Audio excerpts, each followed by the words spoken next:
Hello, everyone. This is Nicole Ali. I'm back, and I wanted to thank my subscribers, everyone who subscribed, everyone that leaves comments in the comment section who are not trolls. I really appreciate your input. I appreciate a lot of the questions and the comments and even discussions that you all have in the comment section. That's really cool. Um, Sometimes, believe it or not, some of the things you say in the comment section, I think about and do a video on it. So you never know. If you would like me to talk about a specific subject, don't forget to leave that in the comment section as well. You can also hit me up on email. I have Gmail and Yahoo. So I'll leave that in the description box.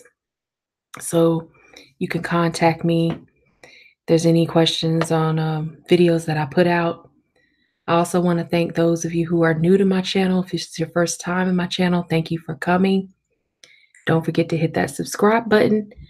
Also hit the notification bell two times so you can be notified when I post videos or go live.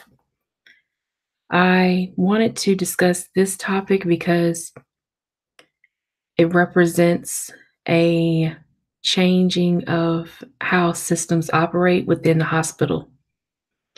And we have Supertriz and CRU and several other people who work in the science, medical, or just STEM fields,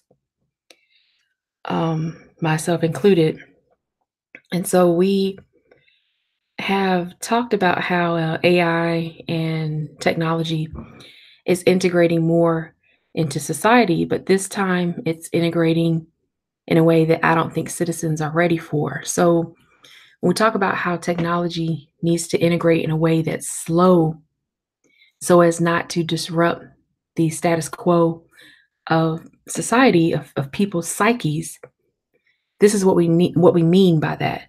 It takes time for human beings to become comfortable with changing technology and changing the landscape, what they're used to. So even though change may be good, it sometimes takes a while for humans to adapt.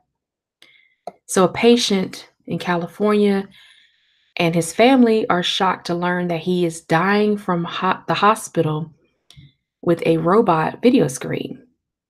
So this is something that we have seen coming on, um, becoming more popular. It's just coming on the forefront, and it's used as a strategy to communicate. So if we go to Google, you type in telepresence robots.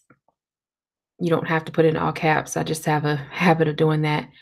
Um, Telepresence robots. So this is what they look like. You can see some of the various prices. And they were using these in movies long before they were able to be purchased for consumers or used for consumers. So one of the most obvious ways to use it is if you have a nurse treating a patient and the doctor is not there and they need to provide assistance or guidance. It can also be used here where you have an AI nurse at your bedside taking vitals of a infant or even an adult. So it just makes things a lot easier. The storing and tracking of PHI, patient health information, it goes right into the cloud system or any other system to prevent HIPAA violation and make sure that the individual providing this care is compliant. So a lot of this is dealing with, and I think that's what this screen is doing when they're telling this patient what's going on, they are under compliance. Otherwise, they wouldn't be doing it. But the problem is it's not very personable. And I think the patients felt as though it was something, very strange. Um, They felt uncomfortable having this screen they're trying to talk to, especially during this time when you're dealing with an elderly person who is afraid they're going to die and very sick. So yeah, it's a catch 22 for lack of a better word. It's a paradox because you want to provide the best care, but how do you provide the best care with all this technology that's available is going to be kind of tricky. I think eventually people will get used to doing it this way with the telepresence robots. I just think that this man is an older man, so he's not used to this just yet. So the patient was told that he might not make it home. The patient's name is Ernest Quintana. He died 2 days after arriving at the hospital, according to the Chicago Tribune. But the impersonal manner in which his doctor delivered the news to him and his family illustrate the strange ways that medicine is changing as technology and automation make their way into the hospital system. Quintana's granddaughter, Annalicia Wilharm, was there when the telepresence robot arrived. She was alarmed by the lack of a personal touch. I was going to lose my grandfather, she told KTVU. We knew that this was coming and that he was very sick, but I don't think somebody should get the news delivered that way. It should have been a human being coming in. Kaiser Permanente is, the hospital resource they were using. For its part, assumed some responsibility for the incident in a statement. See, I didn't see this as an incident. I see this as um, a trial run where they're attempting to use this AI platform and it just went wrong because they used it on people that were varying ages. I think if they used it on people who were younger, it may not have had this effect. But they say Kaiser Permanente, for its part, assumed responsibility for the incident in a statement, but it fell short of saying more about when and under what circumstances its doctors used telepresence robots to provide the care for patients. They say here in a statement, our healthcare staff receive extensive training in the use of telemedicine, but video technology is not used as a replacement for in person evaluations and conversations with patients. This is a highly unusual circumstance. We regret falling short in meeting the patient's and family's expectations in this situation, and we will use this as an opportunity to review our practices and standards with the care team. All that means is you're going to have um, telepresent robots like you have in Japan, where they probably look like this. Um, or something, more like that. Maybe something like this, where they have these eyes. Um, Something more, a little friendlier looking. This is like a child robot for children. This is one that I think was for children during different therapy. One that looks like that. It's kind of creepy. This is creeping me out. That one. Okay, that one's very creepy. Mm-mm.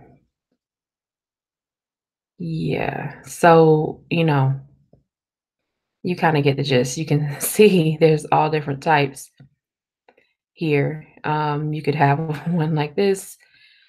Sorry if I'm disturbing you. The chuckling is just, they have a little robot carrying a syringe. It's just, mm-mm. But this is probably going to be, the future. This is one in Japan. This is probably the most lifelike one they have. And she is, I don't know if she's in a hospital, but this is one of the robots they have the automaton that this is another one that looks very real. And I think these are like hostesses at restaurants. They have them there for that. Um, it's hard to tell which one's a robot when they start to move, which one's a robot and which one is the human. Here's another one. So you could easily see they start with female faces because female faces nowadays with women working more, it's easier to put a female face like this on a robot as a nurse or a doctor or as a counselor or um, some type of um, a technician or even as a representative, like representatives that come to hospitals all the time trying to sell products or services. You put a female face on it, and it's harder to look away sometimes. I think it'll become more and more common to see less of these, where it's a standalone telepresence robot, and more like this, where it looks more human. But instead of seeing the other person you're talking to that's not there, like a doctor, that person will speak and they'll be speaking through this robot. And what would really be scary is if the robot's speaking with your doctor's voice or your specialist voice and the robot looks like your specialist. Like let's say this is your specialist, like your oncologist or your radiologist looks like this woman. Maybe her name is Dr. Ying, and Dr. Ying had to fly to Canada, and you're in Texas. So, and there's no way she can come back because she's in Canada. Maybe she's in Victoria, and you're all the way in Galveston, Texas, and you need to speak with her. Well, if this is your doctor and all you have to do is drive 20 minutes to the hospital, you can sit in front of this, while you're getting a test done, sit in front of this robot, your doctor will speak, and this robot will be speaking as if it's her. So it's just an idea. I don't want to go on too far about this story. It's one of many, I'm sure, to come. They do have the original article here in blue if you want to go to that. I'll leave a link to this in the description box. You all let me know what you think in the comment section, and I'll see you in the next one.